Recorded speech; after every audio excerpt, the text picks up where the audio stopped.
Hello, good evening. Let me introduce you to Ambassador Josefa González Blanco. Hello, good evening in the UK and muy buenos días in Mexico. Thank you all for joining us today. I'm very pleased to welcome you to the presentation of the COVID Respond comics, A Day in Lockdown and Community Matters. Please be kind. Those two comics are a collaboration between Mexican artist Francisco de la Mora and the Mexican researcher Ernesto Priego, both based in London, and aim to give visibility to the challenges that people with disabilities and their families have to overcome during this global pandemic. This event is organized in the framework of the Learning Disability Week, but our goal goes beyond that. We would like to contribute to the awareness of other disabilities and also to encourage an open dialogue in the subject using artists and media for spreading the message. I'd like to mention that this Recording in progress. I'd like to mention that these comics were created with the support of Interaction Lab, a human-centered design consultancy based in City University London, with a collaboration of Symbola Comics and the Center of Human Computer Interaction Design, also from the same university. It's important to say that A Day in Lockdown is based on a personal experience from a London family based in during the lockdown, and the story of Community Matters, Please Be Kind, is based on the conversation with Hugh Huddy, who is also joining us in the panel today. Hi, Hugh. I hope you enjoy hearing about these stories and the editorial process of these comics, as well as the insights of the stories. The Mexican embassy is pleased to organize these events because of three reasons. First and foremost, because we do believe in the power of art to transform people, communities, and societies.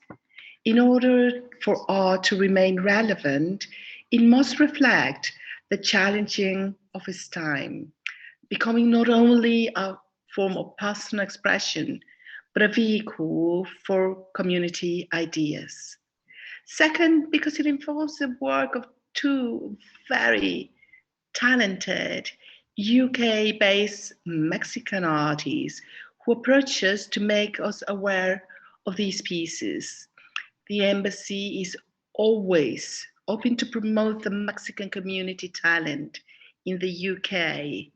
Just a few days, last Friday, it was very interesting to meet these Mexican students that are enrolled in creative industries programs in the UK in different universities.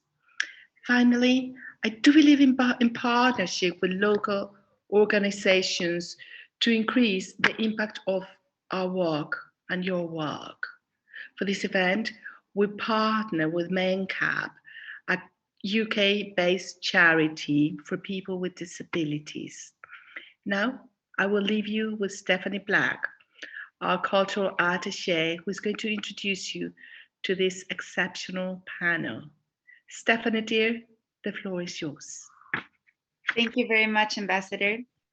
I will start by presenting the three wonderful men that we have in the panel today. So Francisco de la Mora. Francisco de la Mora's experience as a comic creator, whether as sole author or in collaboration with editors and illustrators from around the world, goes from single page works, such as the monthly piece he has drawn from the Hackney Citizen since January of 2018, to full-length graphic novels, such as the 8-volume historical graphic novel series, Brief History of Mexico, published by Turner and El Colegio de México. This is Historia Mínima de México, the illustrated version. He's a co-founder of Symbola Comics. At the moment, he's finishing the script and edition of a graphic novel about the life of Mexican artist Diego Rivera that is going to be published in the UK and in Mexico during this year in 2021. Francisco also participated in the embassy's Camaradas Visual Arts Competition last year, and actually he created the poster as well for this year's edition. Ernesto Priego has researched comics since early 1990s. As a researcher based at the Center for Human-Computer Interaction Design, he explores the role of comic as narrative, conceptual, speculative design tools, and applies user-centered participatory co-design methods to the creation of comics within public health or social interest domains. He leads the Parables of Care Responses Dementia Care Project, which explores the potential of comics to enhance the impact of dementia care research. This is together with a group of colleagues as well. Hugh Cuddy is a creative thinker and communicator based in London. He's currently focused on writing, podcasting, and looking after his family after more than 20 years developing social inclusion policy for a major national charity. His most notable work includes the campaign he led to secure key reforms to the UK's voting system for people living with visual impairments, persuading UK banks to make their cash machines talk, and the introduction of a mandatory accessible communication standard across the country's National Health Service, the NHS. Over the last 3 years, Hugh has begun to experiment with the creative media to find different ways to address issues of social and environmental justice. He's presented 3 programs for BBC Radio and set up Radio Lento, an independent mental health podcast service providing a free source of green and blue health audio. We will now move to the actual interactive part of this process.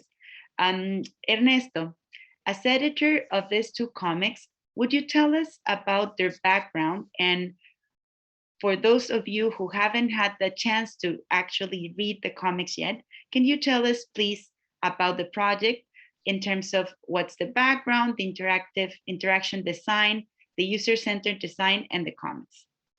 I lead you now to Ernesto. Thank you, first the ambassador. Thank you very much for hosting this event, to the whole embassy, and Stephanie. It's an honor to be here. So I'm talking to you guys from London, and it's a pleasure to talk about this project that Francisco and I first conceptualized back in March, late February, early March 2020. I am based, as you have reminded the audience, at City University of London. My department is a research center. Well, my department is computer science, actually. And within computer science, we have a research center called the Center for Human-Computer Interaction Design. And interaction design for a lot of people will have to do mostly, well, with computers or software, with mobile phones, with interactive technology. But my background is in literature, actually. I studied English literature at the National University of Mexico, UNAM. So I have a background in arts and humanities. And for me, a key form of interactive technology is actually print books, publications. I believe that in order to understand what happens with, for example, the internet or mobile communications, it helps to know also about the history of technologies such as the printing press. Many of the metaphors we used to talk about it today come from basically the era of print. When books were, or newspapers were king.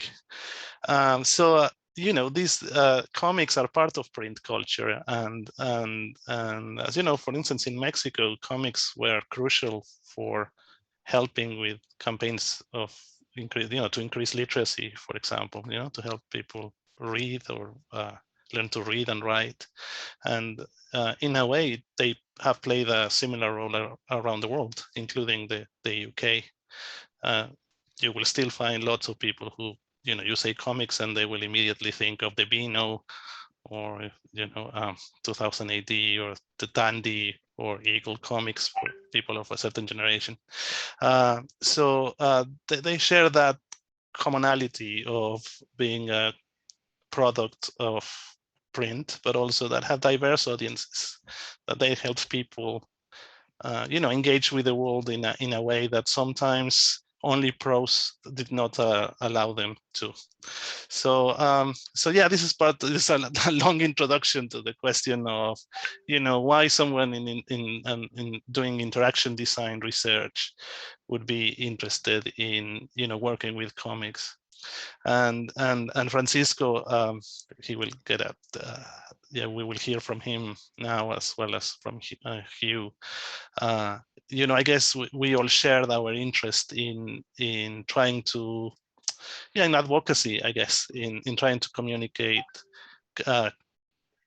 important matters or key issues of our time to different people in different ways. I will show you, just to materialize, I guess, help explain better why it is that we are talking about the actual comics. So these comics do come from the idea of making these comics came from a previous project of mine. It's with other colleagues, a project I led about creating comics about the experience of dementia care. And really, by doing research on dementia, is that I began also getting more interested in questions of disability, also inspired by other colleagues at City, such as Steph Wilson, Avi Roper, and collaborators that work on questions of creativity and aphasia, which is an impairment of communication following a stroke. And A Day in Lockdown is an autobiographical comic, which is made of 4 pages, as you can see, designed to look like a comic that could be printed. They could be posters, for example. We would like to make an exhibition, for example, as well, so people can see them large and read them and appreciate the art. And so we are seeing, for those who can't, what we are seeing is the first page of the comic, which shows a cut of the characters, the protagonist's house, which has different levels and shows it's very early in the morning, people are asleep, and the young kid is already awake, and dad is asleep after a busy day, and we can see the office, and it's a family that works from home.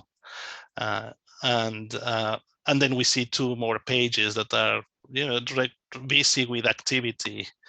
We see pages 2 and page 3, in which we see a kid come downstairs very early and try to communicate using communicates using an application, a tablet, that allows the kid to say what he wants for breakfast.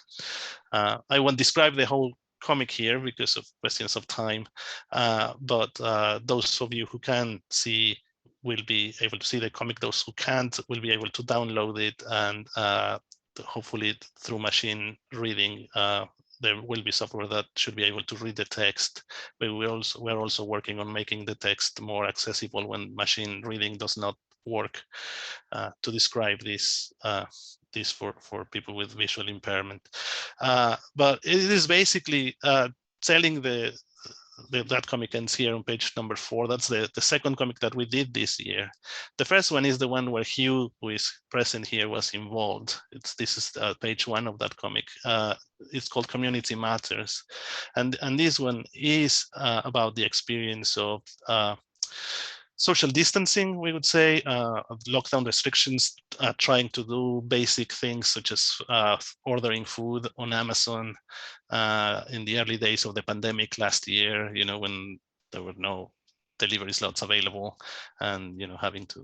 We will talk more about what that what we show on this page, but basically it is about the challenges of visually impaired people in the UK in the context of having to face everyday challenges like social distancing and following the guidance, and how relatively, we would say, how poorly accessible, or the lack of accessibility there was in communicating this guidance. What we were trying to do with these comics, and I'm scrolling back again to page number 1 of A Day in Lockdown, allowing you perhaps to appreciate, again, for those who can see the different colors that Francisco has done. This was illustrated by Francisco. The activity, the tempo of the comics that we have, they share, they have something in common. They are a work of of art by that we have put together. I guess it is user-centered work because we put the experience in the first case of the father of in a family of a child with a learning disability during lockdown, when there was no school, when there was homeschooling, and when all you could do was go to the park. And in the other one, in this case, Hugh, who is here present, about his experience with social distancing and things like shopping. So this was it was not me or Francisco saying, okay, this is the story we want to say. Well, the motivation was, okay, we need to find out what is the experience of people, and can we communicate that through comics? And what we would try to do is try not to, as much as possible, because comics do employ cartooning. By definition, they do caricatures, so they can be challenging. And as we know, cartoons also have the power to offend, and it is something that has to be done very sensitively. So it had to be done following ethical guidelines of consent, of explaining very clearly, what were the potential risks, what were the ethical implications of the issues, of talking about these issues, and also in the awareness, of the limitations that we cannot represent everyone's views or everyone's experiences. But we are hoping that they can help create more understanding or more empathy of what it is like for our protagonists in particular, and hopefully people there, whether they have a disability or not, whether they have an experience of disability or not, to remember how we are all human, and how sometimes, that we must not take for granted anything. That we must try to think more about difference. So I hope that answers that initial question, and we can keep chatting about that. I hope I did not mischaracterize the process, Francisco, or him. I think it was great. How about we go now to Hugh. Hugh, as the comic is based on conversations with you, and the comic portrays the difficulties that social distancing rules added to your life during this period, what were the lessons that you wish people would learn through this comic?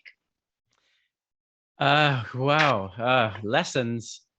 Well, I'll start with a lesson I learned, and that was that you cannot rely on anything, because life is full of promises, and I'm a British person, and I'm used to the idea of equality and the idea that people will make adjustments. I'm totally blind. I don't always look very blind, and that's a lesson for society, that human beings, we are very keen to look normal, because that will enable you to have a normal relationship, normal social relationship with people. And that perhaps is the most important goal that anybody has when they wake up in the morning, is to have a good day. And what happened during the lockdown was I experienced a lack of kindness. I don't know what happened to it. It sort of disappeared. The sun came out and we had amazing weather in the UK for the first lockdown. It was probably like the weather you have in Mexico. It was so hot, 30 Almost. degrees, 30, well, yeah, very hot anyway. And it was totally beautiful. But what seemed to happen was everybody got scared. And what I experienced was that when everyday people get scared and confused, and lots of different rules and advice starts coming out from the government that tells people how to live, it causes so many changes to the everyday rules of life, and made me realize how much I relied on that flexibility and the kindness that exists in society to actually just buy food for my children, because I have 2 young children. I have a wife, and my wife works. My wife can see. I'm the only one in our household who can't see, but that means that I need to do normal everyday things to keep the family going. And as you will have heard, I've worked for 20 years, and now I am a house dad, responsible for shopping, looking after the children. These are things which being blind should not affect. And I'll hand over to Francisco now, because he gave me an opportunity to talk about these things on the way back from school. We dropped our kids off at school, and we just found each other and just started talking. And we discovered there were some similarities in our lives. We have very different lives, but there are some similarities. And it got us talking and got us communicating. And then Francisco began to tell me about this project and asked what I thought of it. And the comic is the result. So Francisco, it would be my pleasure to hand over to you now to explain a little more. Well, thank you so much, Hugh. And also I want to thank everybody at the Mexican Embassy for organizing this event and for supporting us. The response was great from you. And also I really want to thank Ernesto, who's been my friend here in the UK since many years ago, and who I think loves comics even more than me. And we really share that in a deep way. And of course, I want to thank Hugh, because he allowed me to use his experience to create the first comic we did last year, Community Matters. It was, in a way, an easier job for me to use Hugh's experience to create that comic, because it's really difficult to talk about this. I always knew, since I was very, very little, that I wanted to do comics. But I never imagined I was gonna end up doing comics about disabilities. That really didn't even cross my mind until last year, when Ernesto texted me and told me there's an opportunity here, and I want you to think about the possibility of talking about these important things and creating comics about disabilities. And I thought, well, this is challenging, but let's try to find a subject I'm not too involved with. And then, well, I asked Hugh if he could share his experience with us, and we did a couple of interviews with you, Hugh. I don't know if you remember. We taped those, and we started working with the recordings. And we did Community Matters, and I think it's a beautiful comic who tells a lot about the struggles of a huge community, the disability community in the UK, and it was a very rewarding experience for me to work with you and with both of you, and I think he gave me the strength to take the next step. And this year we started working on a comic that was well, very much personal. I mean, the idea was always to portray a normal family living in the UK, because a migrant family is a normal family here, and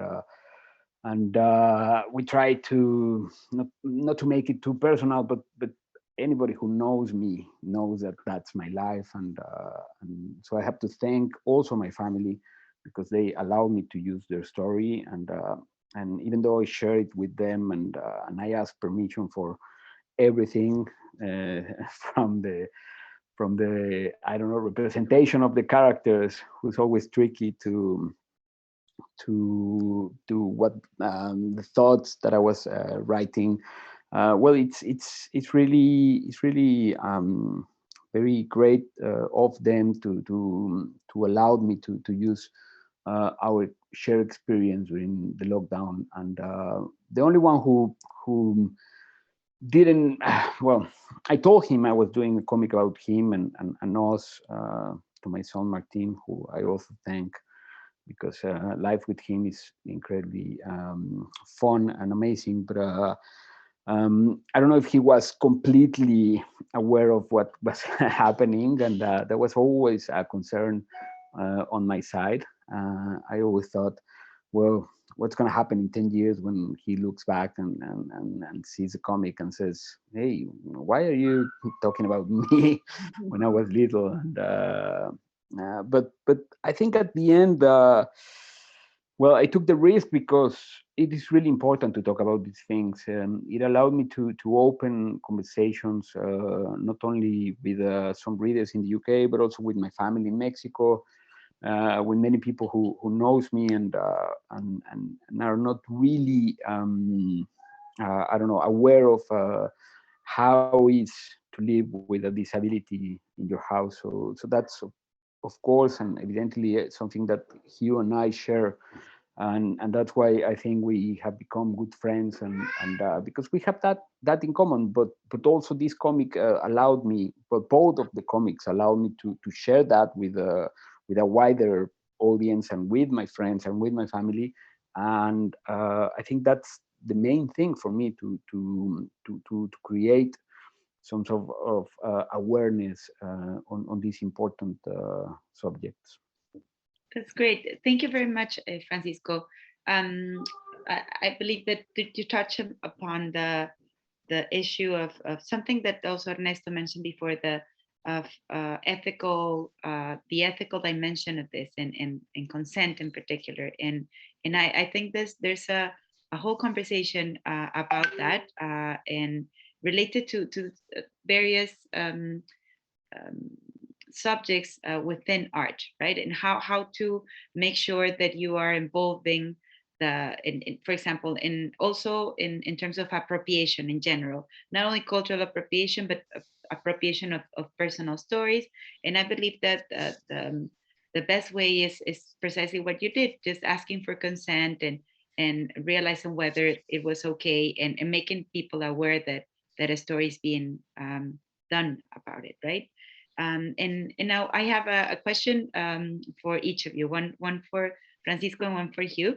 Perhaps I place them both, because maybe you can see how that can go. For Hugh, one of the issues that Community Matters shows is that during lockdown, supermarkets and shops quickly introduced social distancing rules, which they communicated to the public with visual signs and lines. But of course, this is something very visual. In your opinion, what could have been the best approach to introduce these measures in an inclusive way? That would be the question for Hugh, and then after that, if that's okay, I'll go back to Francisco. Yeah, it's such an important question, because we do live in a society where if you have quite a significant difference whether to the way you look or the way you move or the way you think, that people around you do not automatically see that as a threat or a negative thing. It can be automatic in people. We're all human beings. I think what supermarkets did by putting visual signs up that said, I could not see them, but they were saying, stop and do not go beyond this point and stay 2 meters apart. And there were lines on the floor that people told me about. And when I walked over one of the lines, which I could not see, so for me, it did not exist. What we depict in the comic was social aggression, people getting angry. People would probably say, well, if they could see a white cane, why would they behave like that? And life is complicated. Disability is not really a thing. All disability is just yet another difference between human beings, but it's a difference that has a label that is often regarded as difficult. I think a lot of it isn't difficult, but the problem is that if nobody in the supermarket knows anybody who has an impairment like mine, nobody works in the supermarket who has an impairment like mine, nobody has a brother or sister, then I'm not surprised that they don't know what to do, because it's difficult to know things you don't know. It's impossible. But I think what supermarkets could have done years ago is employ people who know about this stuff. If you have a diverse workforce, then you have a diverse brain and diverse way of thinking. I think one of the problems is that supermarkets have not yet, moved into becoming inclusive thinkers. Yeah, they're following laws and they put procedures in place, but the pandemic demonstrated how that just falls to pieces whenever something unexpected happens. And life is full of unexpected things. So I think it's better that everybody employs and works with people and who are diverse. And I think that is really, it's a complicated thing to do quickly. It can't really be done, but everybody should have learned from this pandemic by now that if you take responsibility away from people like me, you don't give people jobs or you don't involve them in your work, then you won't get that understanding and that knowledge into your business. And I think all I experienced was a lack of understanding and knowledge in those businesses. Of course, the issue of inclusive environments comes again and again, I believe. And if you add the element of uncertainty in the middle of the pandemic, which in the changing set of rules, not only in the UK but everywhere, with a disease that nobody understood at that precise point, what were the consequences? And yes, of course, it was even more difficult with a series of already complicated background, let's say. So Francisco, as you mentioned, there are elements of a personal story in a day in lockdown. And in particular, I would like to, I believe it will be interesting for the audience, since some of the people who are following up the event are Mexican community living in the UK. Are there some aspects of the comic that draws from a Mexican, let's say, tradition of comics? Would you find that to be an element that comes in your artwork? Well, it's really it's great that you asked that, because we always with Ernesto we're trying to play with all the background that we have in comics together, and some of that background comes from Mexico, of course, and there are some elements in the comic that if you try to spot them, you will find some of the work of one of my my idols, who is his the partner of Trino in all these incredible adventures they draw together in the 90s, and we try to put some of those elements, but also, for example, there's one element in page 3, I think, that comes from Asterix, which I think it's a universal comic that everybody knows. So I would say that maybe I think Ernesto will be a good person to complement my answer, but there's not much as I don't know. My style comes from the very strong Mexican comics tradition. Will be, for example, I don't know, Libro Vaquero, but evidently I have some background and knowledge, and that has to be there in some way. It is clear in some of the little details that we put there, but maybe the colors and the ambient and everything, because I really started illustrating professionally while living in the UK, maybe are more English than Mexican, and the colors, for example, they're not so live as the colors you will find in traditional Mexican comics. But maybe Ernesto can complement my answer. Good, Ernesto, please. Yeah, it's a great question, because I do think they, like our Mexicanity, if there is such a thing, does come through, but in as much as we are doing that as people who live in the UK and have made the UK their home too. The collaboration with Hugh in Community Matters and with Stuart Scott from the Interaction Lab at City in Day in Lockdown, meant, because we follow these what we call user-centered methods, which involve co-creating, right? Involve working together, workshopping ideas. I mean, in the case of Hugh, for contextual reasons, it was Fran who interviewed Hugh and recorded, but then Francisco brought the interview back, and then we did a content analysis of the interview and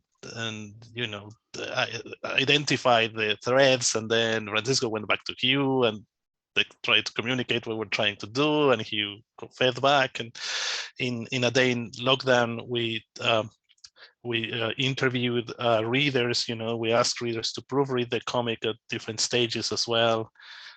Some of the references that Fran thinks are universal, such as Asterix, we realized they are not that universal.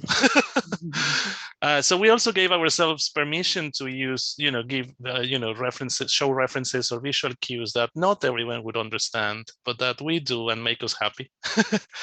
Mafalda is there. Mafalda, or things, or Mercedes Sosa at the end. There's a record playing, and the song says, thanks to life, because life has given me a lot, and gracias a la vida que me ha dado tanto. It's something that most Latin Americans know, right? It's the Let It Be of Latin America, probably. There is not any, I don't think there would be, I hope there is no one from Latin America who hasn't heard that verse, at least.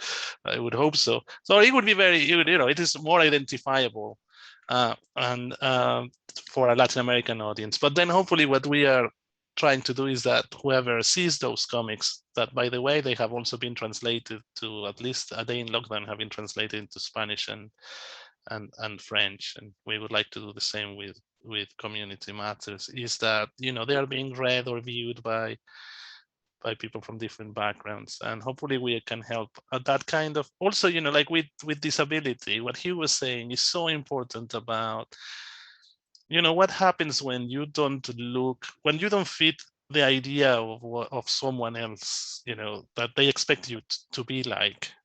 That, oh, but I expect a blind person to have a white cane or wear sunglasses or mirror shades or to look in a particular way, or I expect a kid with a learning disability to look a particular way or behave a certain way. Some of our readers did not immediately spot that A Day in Lockdown was about a kid with a learning disability. And that was part of what we were trying to do, to show how, like Fran said, how normal his family is, because his family is normal.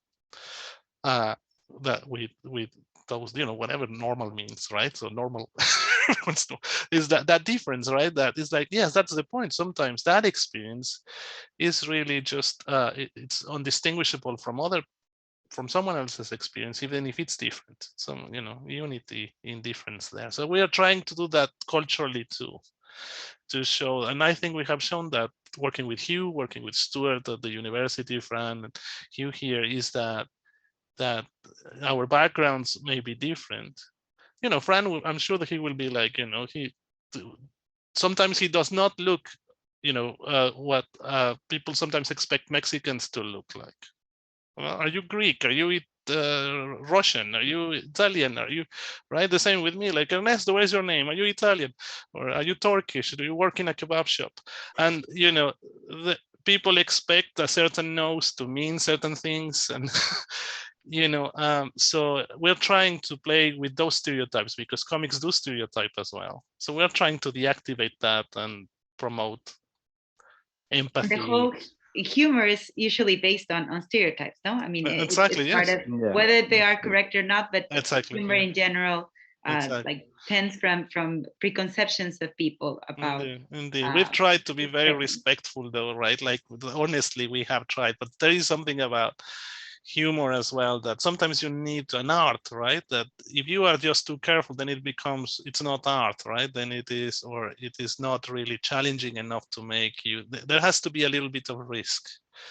There has to be a little bit there, just enough to keep things interesting, I guess. Hugh, yes. Your microphone, I think. Oh, can you hear me now? There you go. Yeah. It's so fascinating working with Francisco. Ernesto hid in the background. I didn't know about him until I started seeing emails. He was so effective and not getting in the way. He let me and Francisco develop these ideas. I did send emails back to Ernesto, so I did know he was a real person, but he let the process take its own course with me and Francisco. Even though I did have to go through a process, it was a very organic process, it felt to me. And I wanted to say that the comic format was a revelation.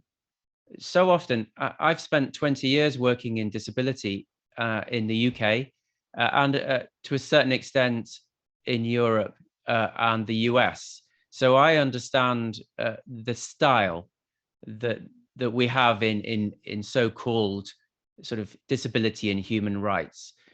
I have to say that now I've worked with Francisco and the Mexican approach, I think our approach was boring.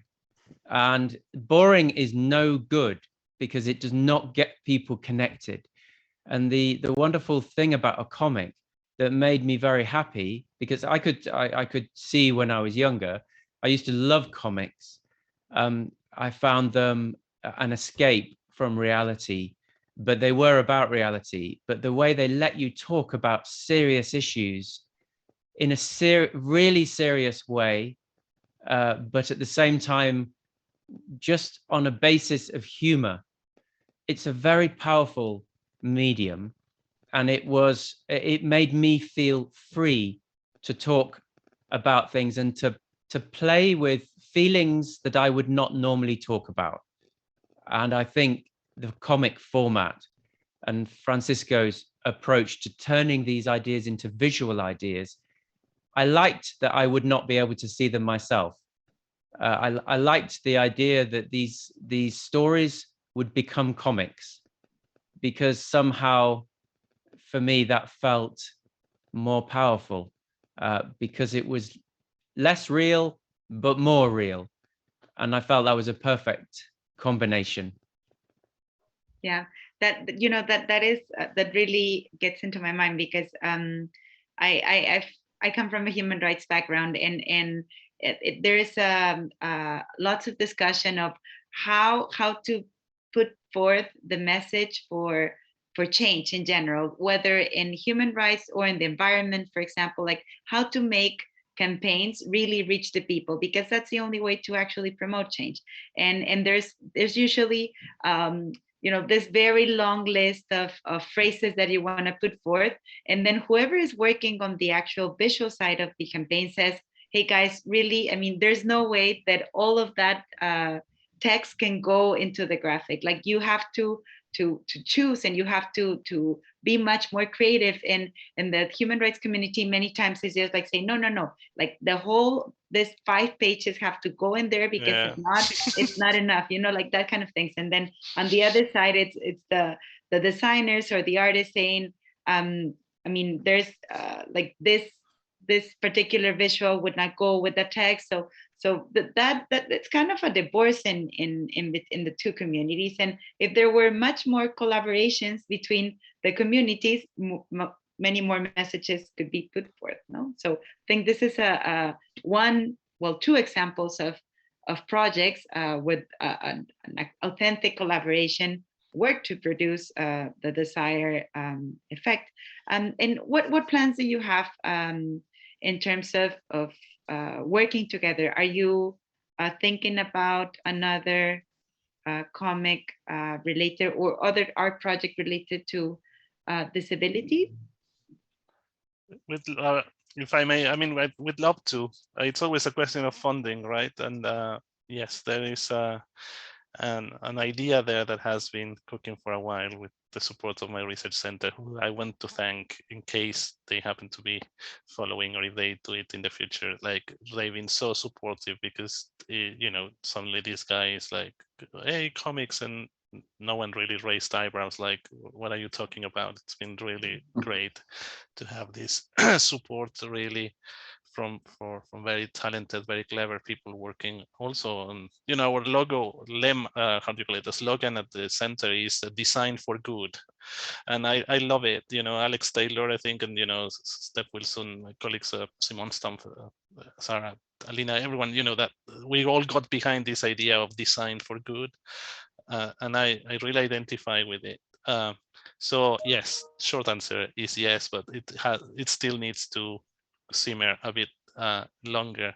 It is incredible how labor intensive it is. So what you read is 4 pages or 2 pages, but it takes a lot of time and a lot of work, especially if you do it this way, that it is not just, what Hugh was saying, because that's the first comic we did together, and it was like, for me, it was vital that the story came from him.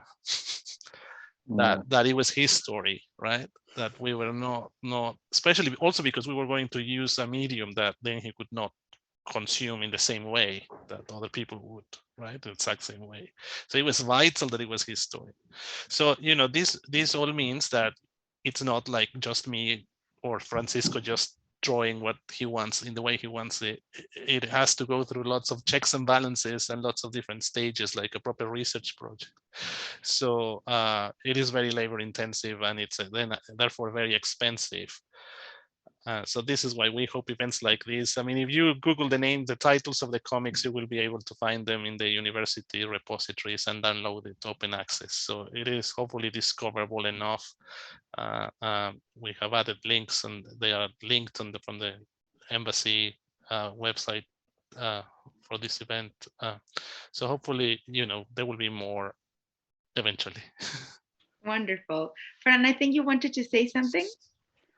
Yeah, no, I was just wanted to add that Ernesto is always saying comics everywhere. When he finds something related to comics, that happens a lot, and he sends me a picture or reference, and with the hashtag comics everywhere. And so yeah, it's a matter of time and also, of course, funding, because it's very important. And want to thank him again to believe in my work and to pay for it, because it's a lot of hours of hard work, and comics are going in a great direction, but they're not yet there in terms of support and funding. And I don't know, if you compare the amount of hours that we work in a little comic and the money we put in that, and I don't know, other medias,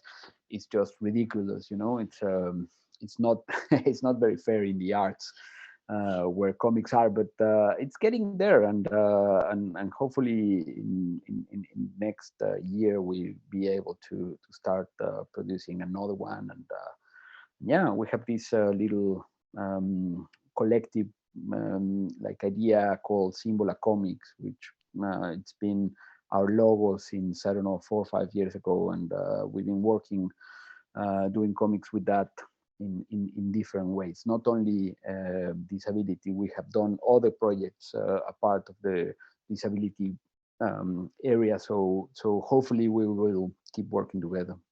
Wonderful, wonderful. So I'm conscious of the time, and we have a couple, one comment and one question. Perhaps with that question, I think it would be actually the response will be a good wrap up. So first I'll say the comment, and then I'll ask each of you to, in 2 minutes, say what respond to that question, right? Okay.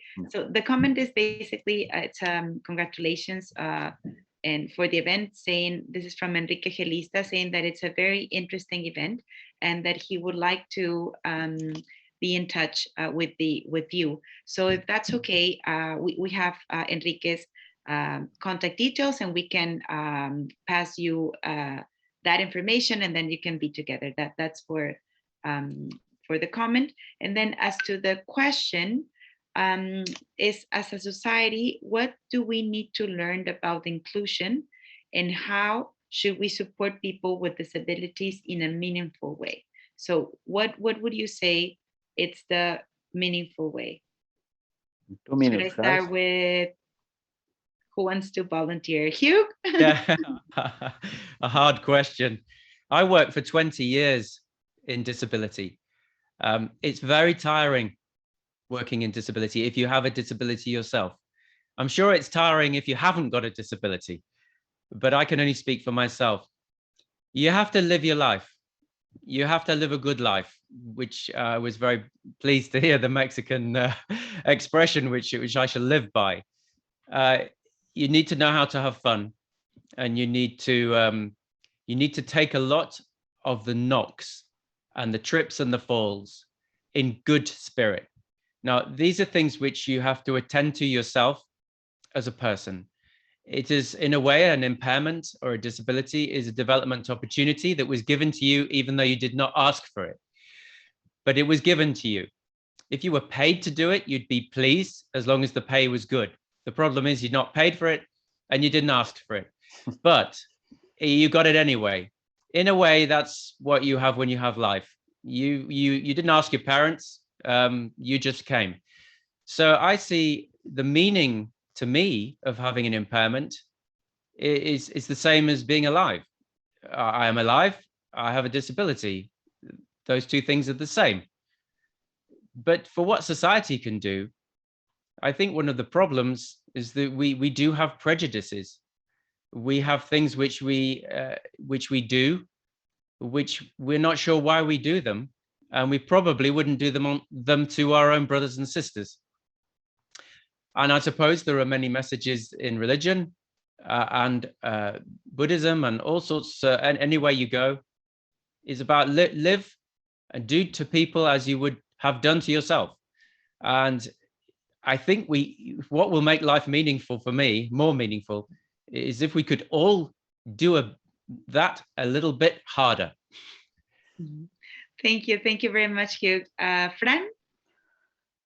Yeah, I think I will come back to what Hugh said a moment ago about how supermarkets don't have in the workforce people with disabilities, and how important would that be for the supermarket mind to start shaping in a different direction. And I would say that that happens, for example, at school.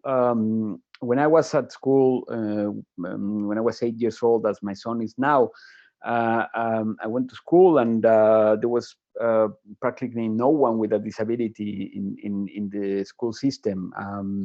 And I take my son now to school here in London, and in every class you see 4 or 5 children with disability and with different disabilities, and that, I think, it's a major step, because all the community, and especially the children who go to school with Martin, they know him since he's 3-4 years old, and they learn about these issues since very early, and knowledge is really powerful. So I think that it's a good start. Thanks. Ernesto. Yeah, it's well, it's difficult to have the responsibility of wrapping up this. It's a great question, so thank you for asking it and for following the conversation. Yeah, to try to complement, I guess indeed it is a question of education, very fundamental education, of going back to the basics of teaching each other about not to take for granted our own particular circumstances. It is still possible, to be exposed to difference and still not see it. People who travel without traveling,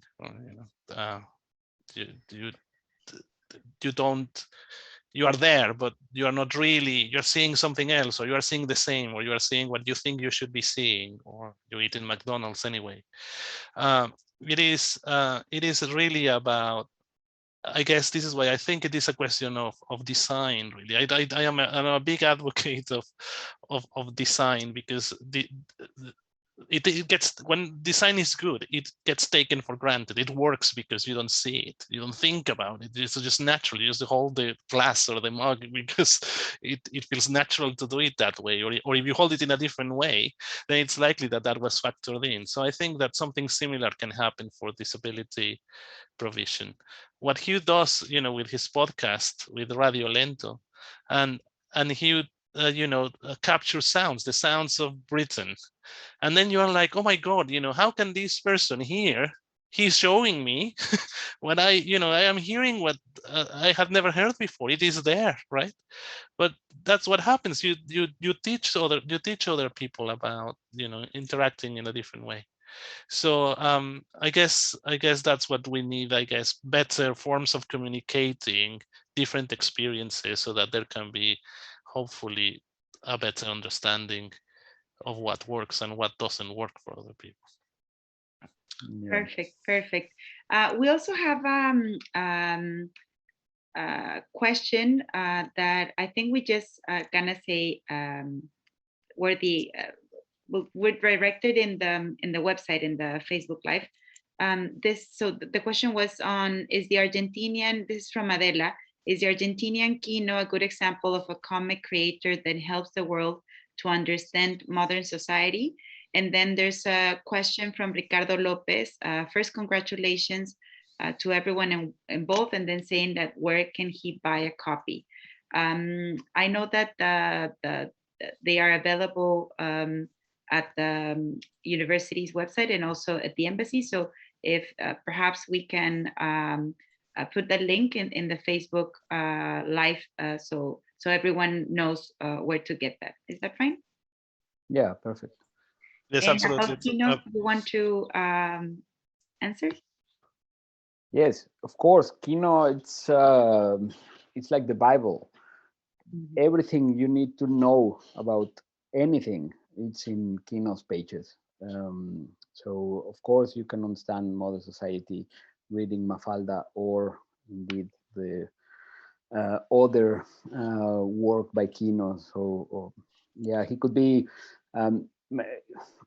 in one of the comics. There's a T-shirt that I'm using, and it portrays Mafalda, the main, most important character Kino ever did, and it is not a reference that we did unintentionally, it is because we believe that he is the most important Latin American cartoonist ever.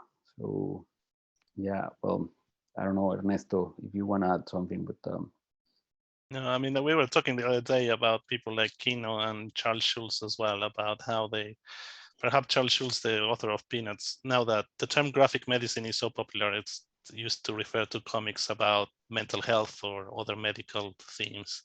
And as you may remember, Lucy and her psychiatric stand, and you know, that he was a pioneer of that. But what was really pioneering was the power of the simple line of you know, drawing very simple gestures.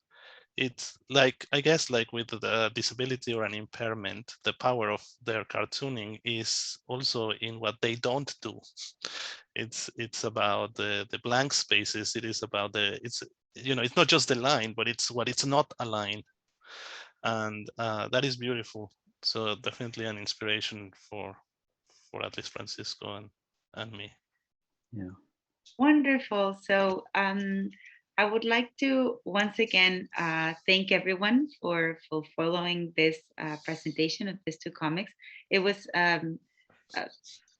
very, I'm so pleased that I was able to talk to you again and talk about these issues, because as we said before, it's we have conversations all the time where I in my post at the embassy have conversations all the time with artists. That's part of what I do, but I very rarely have the opportunity to see projects that are so rich in so different ways, and that's why we right from the beginning, when this was presented to us, we said, I don't think we took even like a few minutes to respond. Yes, we want to be involved. We just need to find the particulars, but of course we want to be involved. So thank you again, Ernesto. Thank you, Fran. Thank you, Hugh, for being so kind with your time and sharing this with us.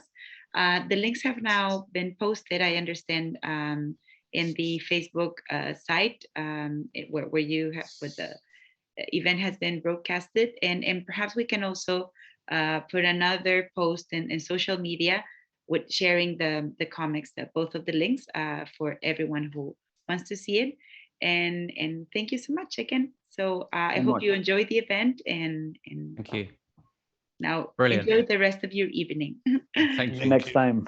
Thank you you so much, much. Stephanie, and thank you, everyone. Thank you, Mexico. And next time, remember, with the Mexico soccer team t-shirts, okay? Perfect. Yes, you Yes. need one. Okay. Yeah.